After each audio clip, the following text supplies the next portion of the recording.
In this video, I am going to show you how to access the Golf channel during your YouTube TV free trial. The Golf channel is included as part of YouTube TV's base package, so you don't need any additional subscriptions to watch it during your free trial period. To get started, sign up for the YouTube TV free trial on their website or app and create an account. Once you're signed up, open the YouTube TV app or website, navigate to the Live section, and search for the Golf channel in the channel lineup. You can also use the search bar to find specific golf tournaments, shows, or on-demand content. If you want to record live events, take advantage of YouTube TV's Cloud DVR feature, which is available even during the free trial. Just make sure to cancel your subscription before the trial ends if you don't want to be charged.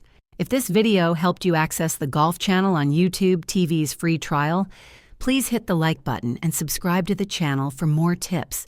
Thanks for watching, and I'll see you in the next one.